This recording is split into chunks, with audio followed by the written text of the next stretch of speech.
Hi everyone, this is Jim. Last week I played my final over-the-board game of the year. It's the last round of the club championship tournament, and I thought I would share that with you. I had the white pieces here, and my rating for the tournament was 1933, and my opponent's rating for this tournament was 1675. Actually, I hadn't been doing too well in the tournament. After 6 rounds, I was at 2.5 points, so that's why I'm facing one of the Class B players in the club. He's a good player. I've played him many times, and he's scored his share of wins against me, so should be an interesting game in store.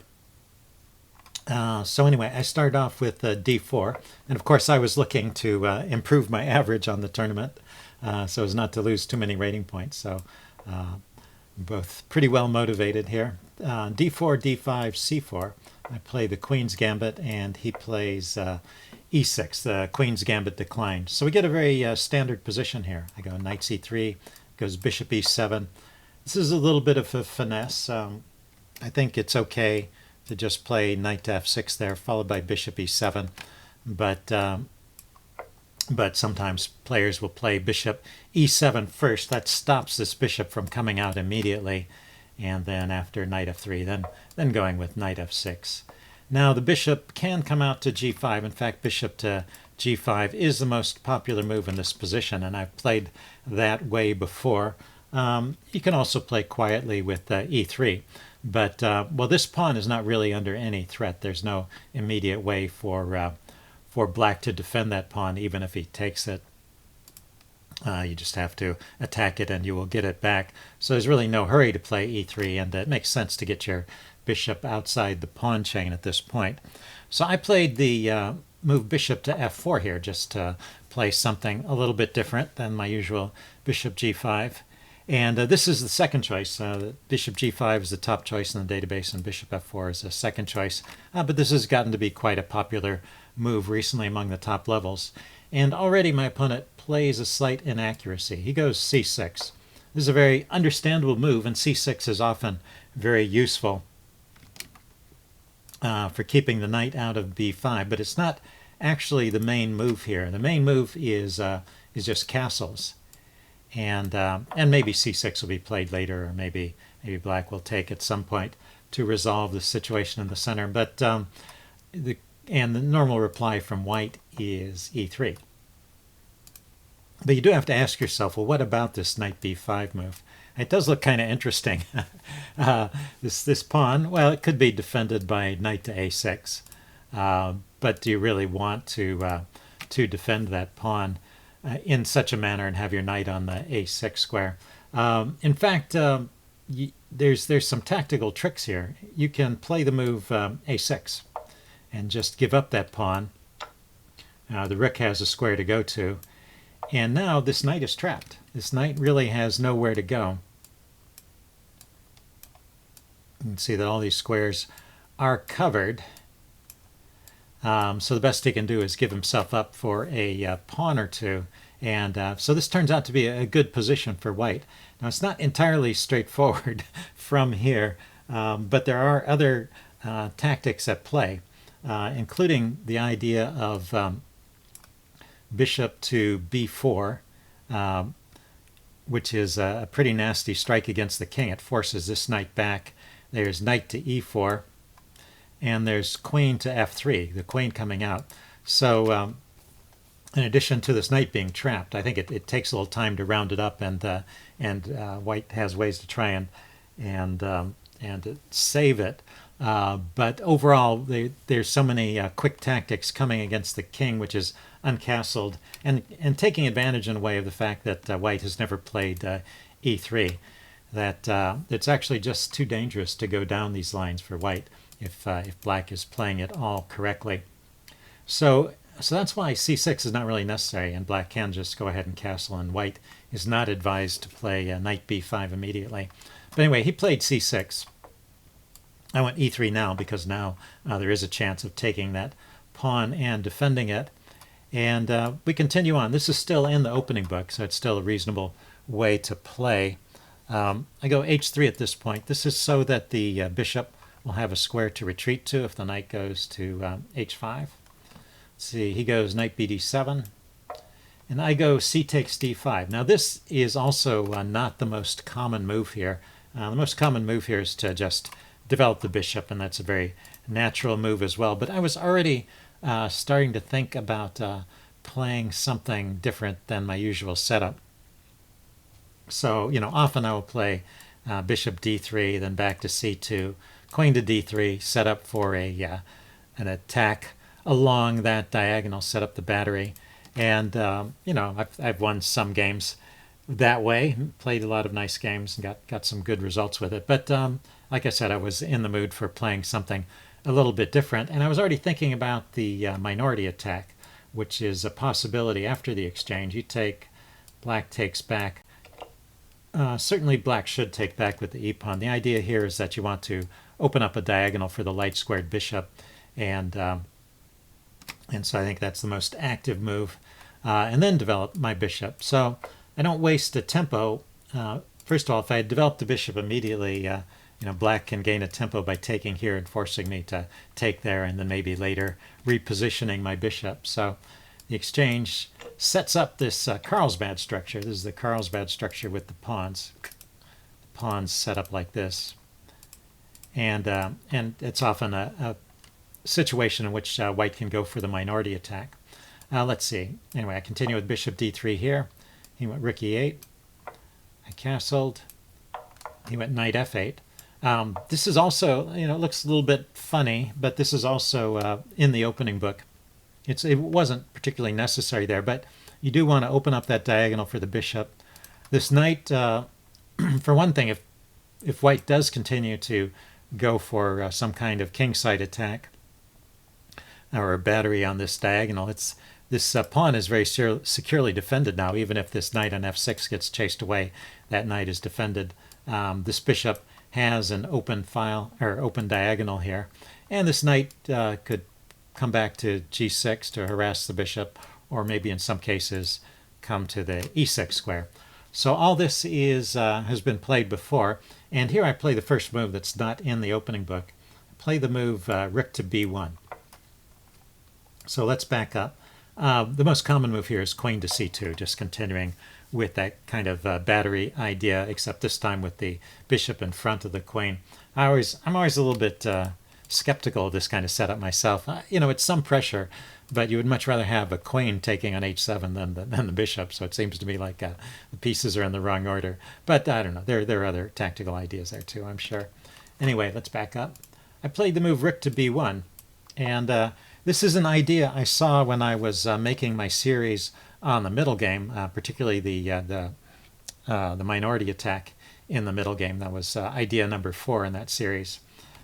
Which is just to, instead of building up to a minority attack with a3 and b4, just put the rook on the b1 square, which is often a good place for it to be when things open up here, and it supports the pawn push to b4 immediately.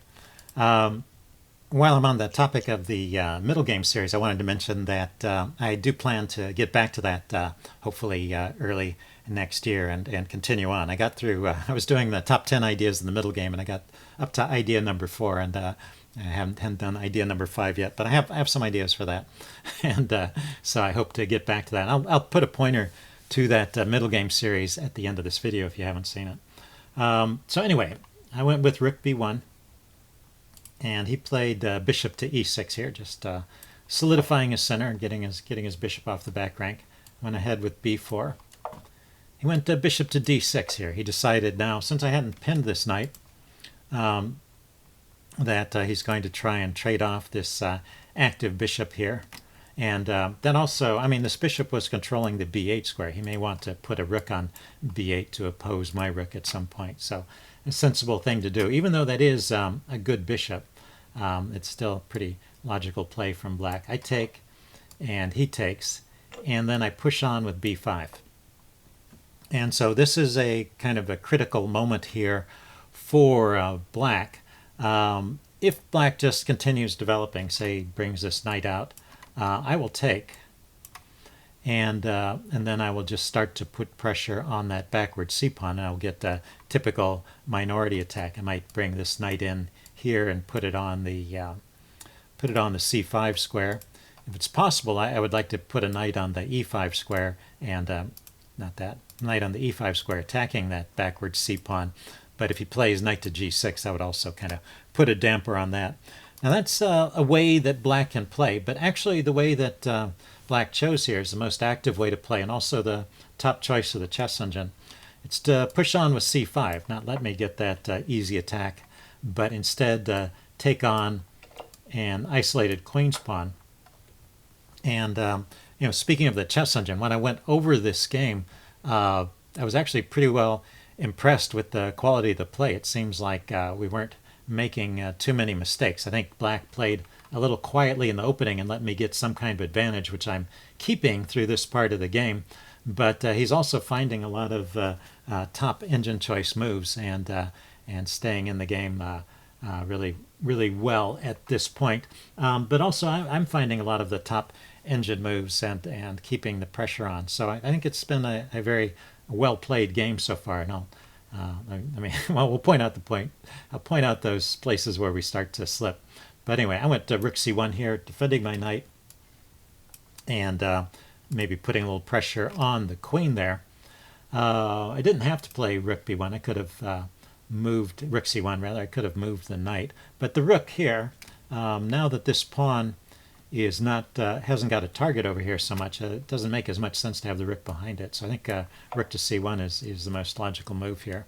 And now he didn't move his queen. Maybe simplest would be to just play queen to d6. That is, I think that's a preferred engine move. But he played in an interesting way here. He played rook e to c8. So I had to really stop and think for a long time here. And the move I was mainly considering was knight to e4. You always have to look at ways to exploit any potential discovered attacks. And knight to e4 seems to do that. So for example, if I play knight e4 and he takes my rook, with the idea that we can trade out, I take the queen, he takes my queen, I take his rook, and we've both lost a queen and a rook, so that's all even. But I have an intermediate move of taking this knight with check, and he has to take back with a pawn. So that would lead to an endgame. Well, I'll go ahead and put that on the board.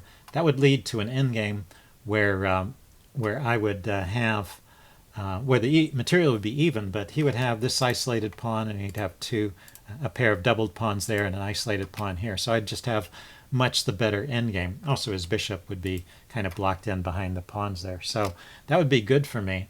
But, well, it turns out he doesn't have to take the rook. He can take the knight. And after I take the queen, takes back. I've given up a rook and a piece to win the queen, but he's going to get another piece. And this is just going to be good for black. So it's a question of looking ahead to this point in your calculations and realizing that you're going to lose yet another piece. There's just no way to save either. If you could move either the bishop or the knight with tempo and save the other one, then maybe you get out of this and have a material edge. But in this case, black is going to get another piece, and black will have the material edge. So I just can't play that move. So I ended up playing the move knight to d4, which is a logical move that fits with the position, just blockading that isolated queen's pawn. So he went knight 8 to d7. Now this knight that was back here, first of all, it's allowed the bishop out. So the bishop, the knight got out of the way, the bishop came out, and now the knight can go back. That's one point. And the second point is that this pawn over here no longer needs so much defense. I haven't really set up any kind of kingside attack. I've been playing more on the queen side. So it's good timing for that. And now it's my turn. I have to find a move here. And, I thought for quite a bit about this move, bishop to f5. This would be good if he took, because that would weaken his isolated queen's pawn, and it would leave me this good knight on f5.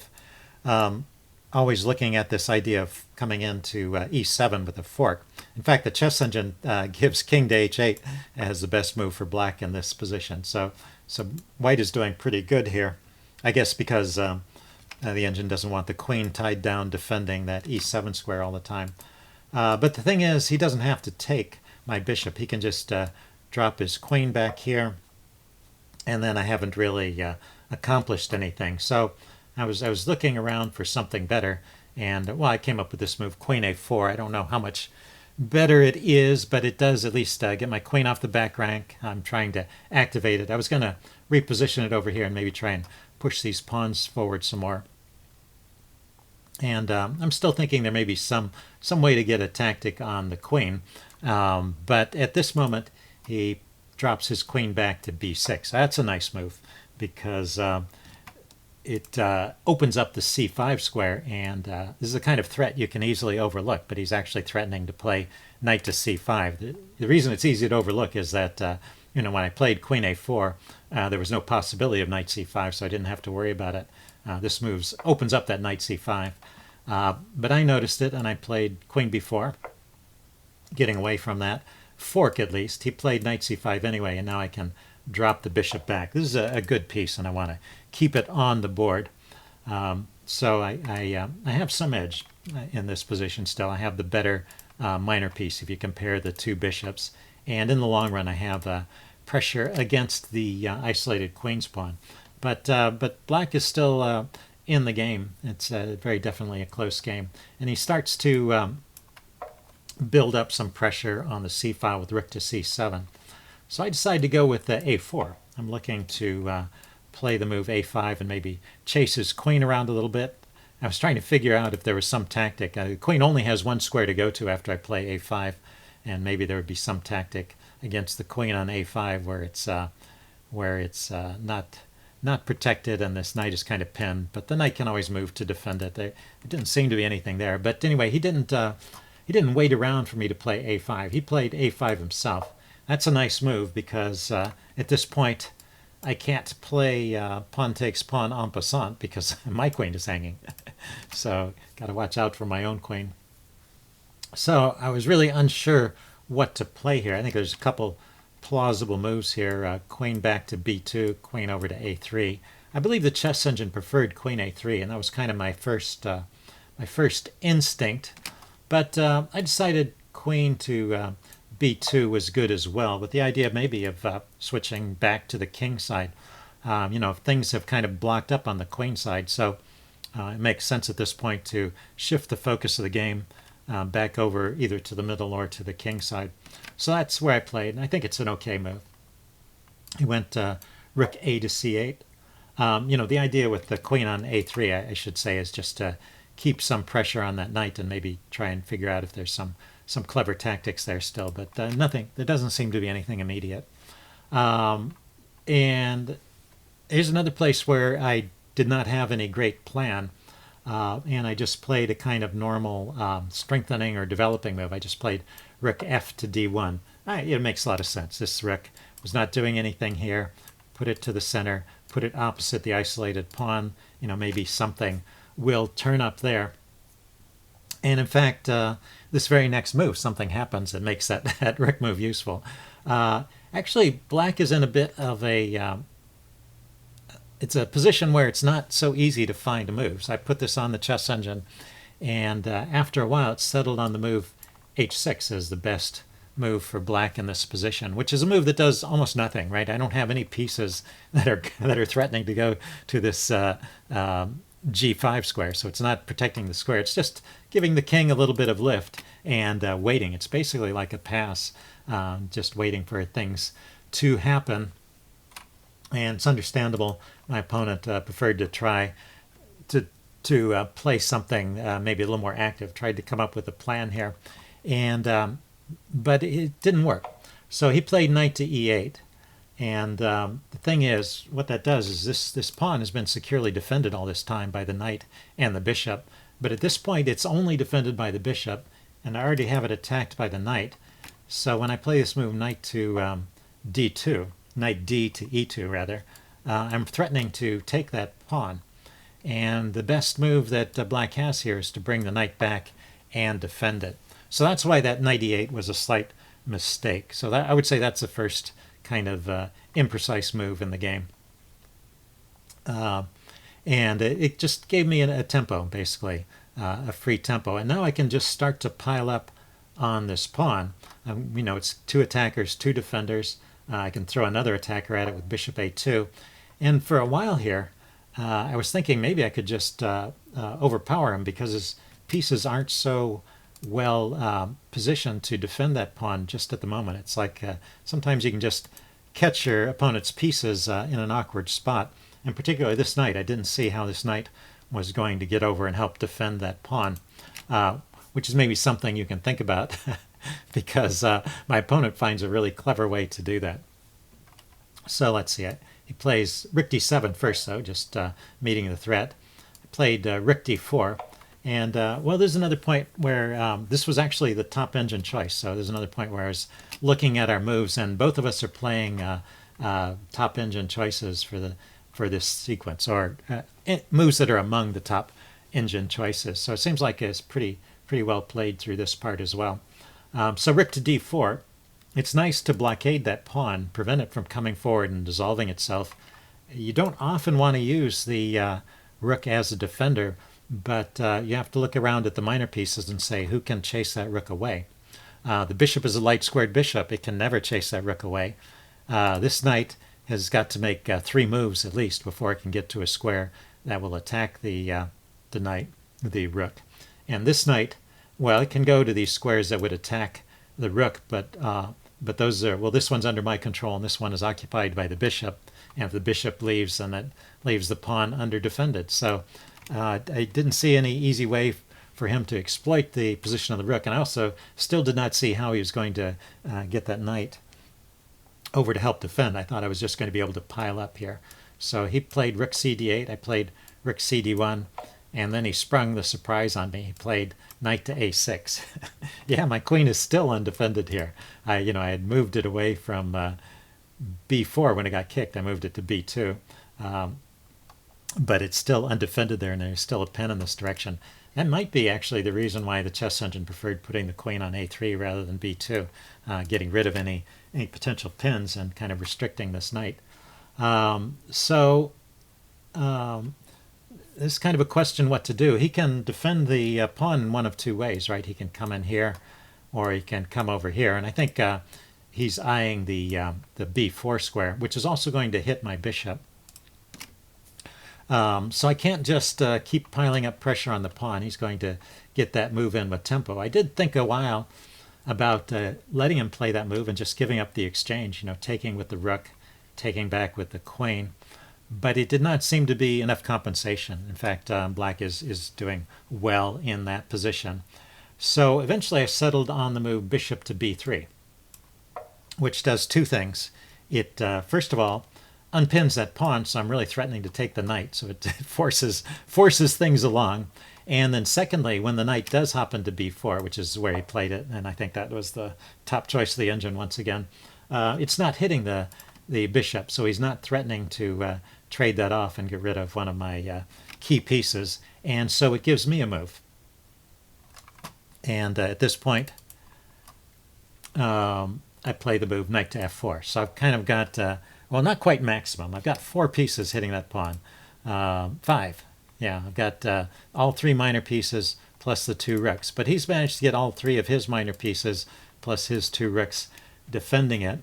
And, well, in situations like this, you're going to always be thinking about ideas like pushing that e-pawn forward. I don't think it quite works here because his, you want to take advantage of a pin along the file here, and his rook is actually quite securely defended there on d7, defended by the bishop and the knight, as well as the other rook. So anyway, this is a point in the game where he plays the second slight mistake, although I have been keeping some kind of edge all along. So let's give the best move, the best play by the chess engine. It recommends the move queen to d6 here, which is a very unnatural move, I have to say, because it's walking the queen right into the pin. And in fact, white can exploit that right away by taking and then playing e4, exploiting the pin. Looks like I'm going to just win that pawn and get a piece back and be a pawn up. Except I can't save that pawn, it turns out. So let's see, he unpins with queen c5. I have to go ahead and take that knight immediately before it escapes. and then he can just take that pawn back. So I never did end up winning that pawn, but I can keep taking.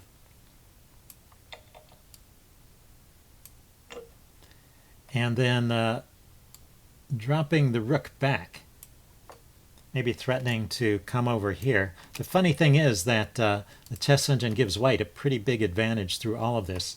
This bishop is pinned here, and I can increase the pressure on the bishop. I'm also threatening to bring the queen out here, and there will be 4 attackers on that bishop and only 3 defenders, so that bishop has to move.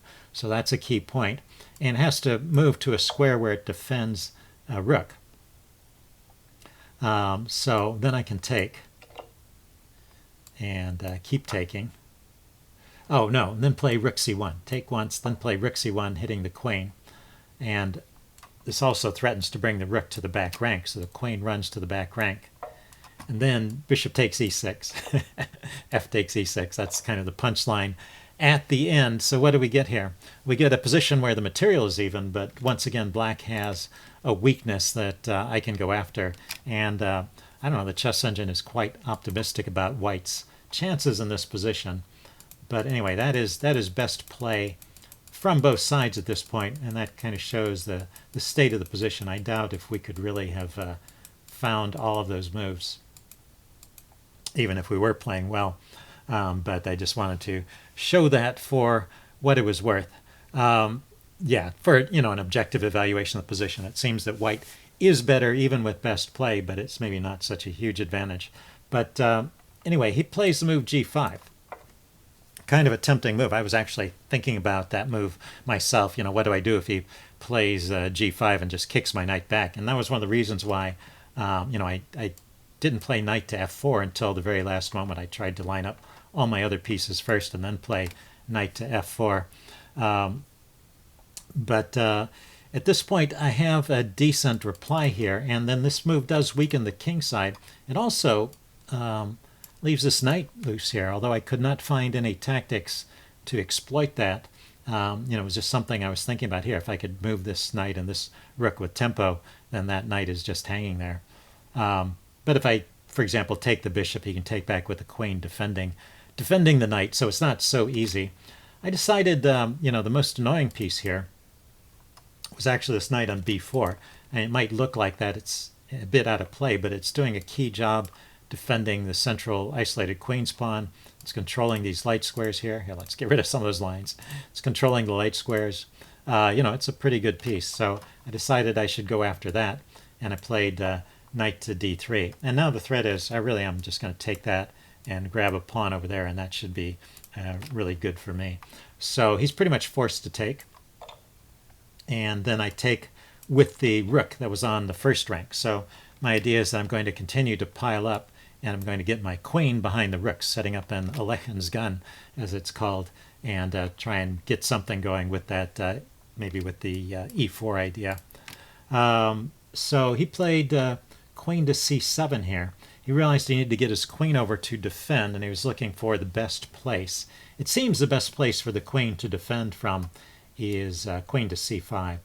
And after queen to c5, queen to d2, h5. This is the chess engine line. This is how it would play. I don't know. I guess black is still in the game. Even after those two imprecise moves, it's still not so easy to break through, and he's going to try and go for counterplay over here. There are weaknesses over here as well. White is still better, objectively, but it's still not so easy to win that game. Anyway, he went queen to c7 with a different idea. And I went queen d2, and now he went queen e5. And so he just wanted to defend on this side instead of on this side, where the queen is over here defending the knight and protecting the king side. So it makes sense from that point of view. But in fact, he should still just have played queen c5. That's still the better square than e5. This runs into tactical problems here. And so, this is the point where you should look and see if you can find the best move. And maybe think about how it would continue from there, how the play would continue. Okay, pause the video if you want some time to think about it. I'm going to give the answer away now. The best move is f4, just hitting the queen. And notice that if the queen goes to f5, I'm going to play the move g4.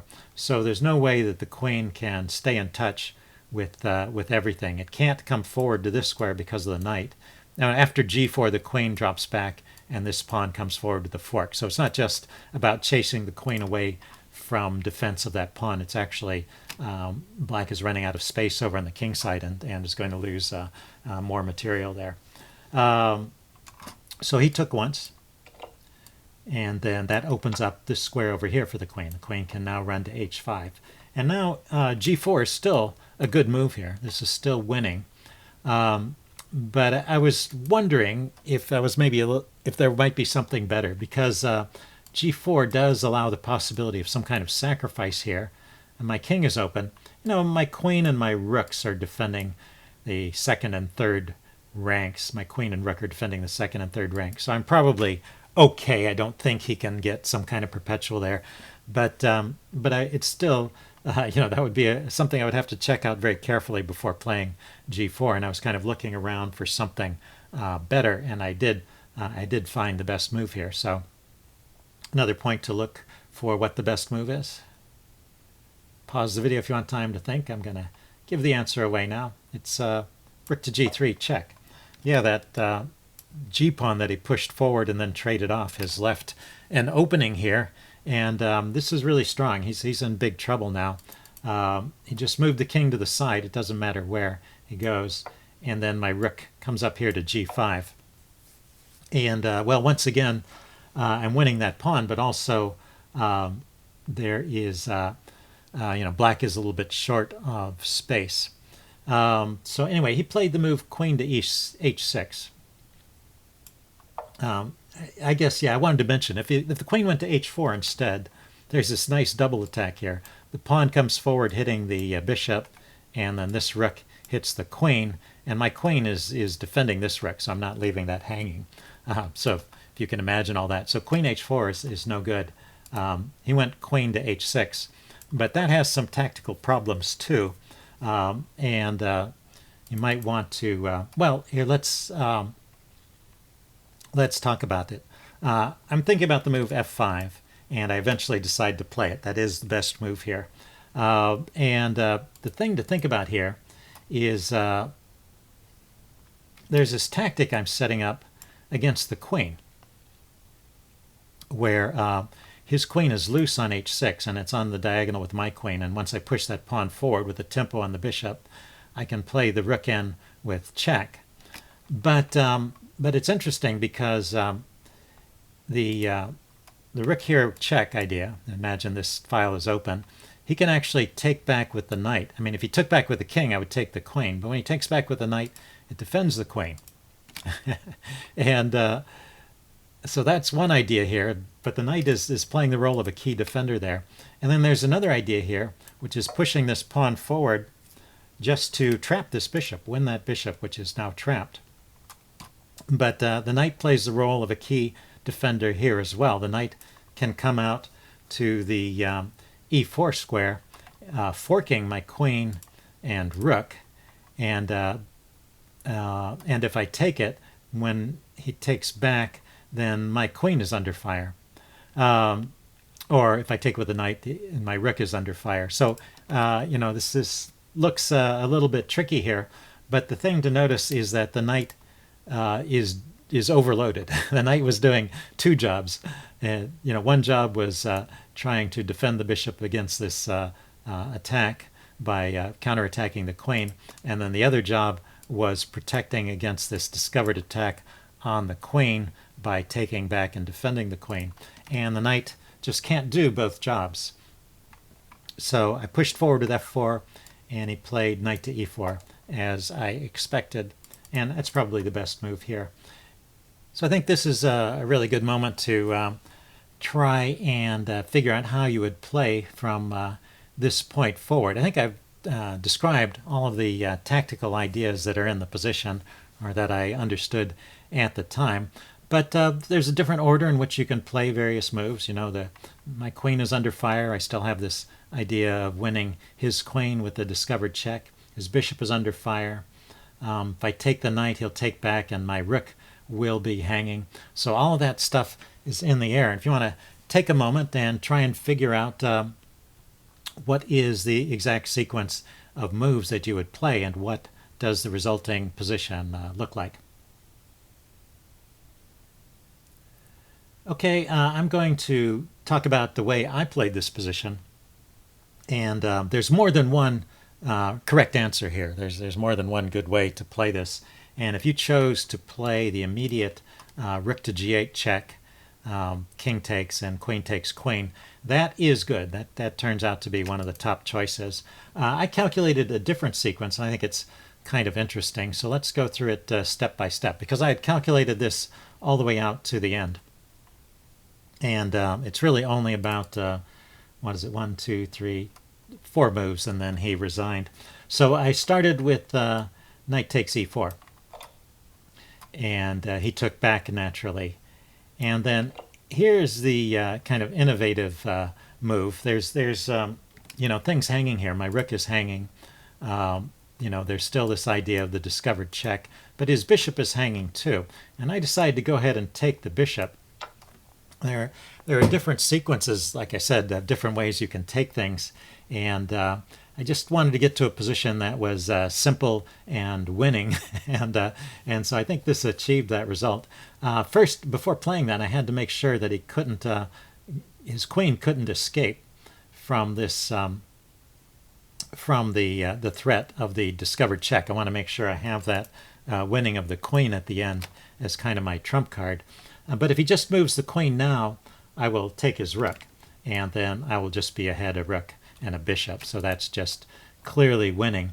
So the thing he has to play here, his rook is hanging. There's this discovered attack. What he has to play here is rook takes d4 to try and get something out of it, because my rook was hanging.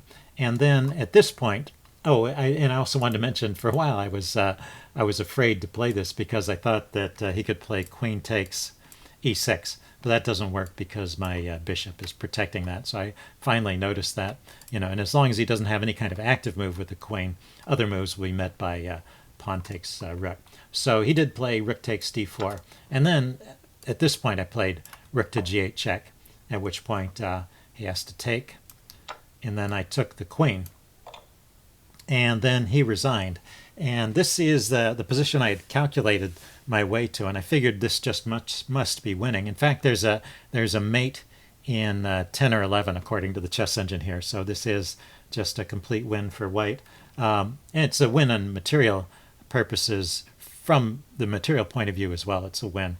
Notice the bishop here, by the way, is guarding that square, so he can't even throw in these kind of distracting checks. And if he takes the pawn here, then the bishop comes in with check, and then there's going to be a mate here like this. So it's just all over here for him. And if he does some sort of nondescript move, I'm going to take that pawn. If he pushes the pawn, I'm going to push my pawn forward with check, and once again he will run out of moves pretty quickly. So anyway, let's clear that arrow. So this is how the game ended. He resigned at this point, not finding any way to continue, and in fact there's a forced mate at this point. So a very good game, a nice game on which to end the year, even though I didn't have a great tournament. That did at least bring me up to 3.5 points out of 7, so I'm back to even in the tournament. And what else did I want to say? I wanted to mention that if you're interested in these kind of middle games ideas, I have that series on the middle game, which I hope to continue next year. And I also did a series of videos on the 1953 Zurich tournament, which is a tournament that had a tournament book written by David Bronstein. It has a lot of insight. He was especially interested in the middle game. And so I go through that book and I relay some of his ideas using one game from each round as an example. So I'll put pointers to those two playlists at the end of this video. See you guys later. Bye.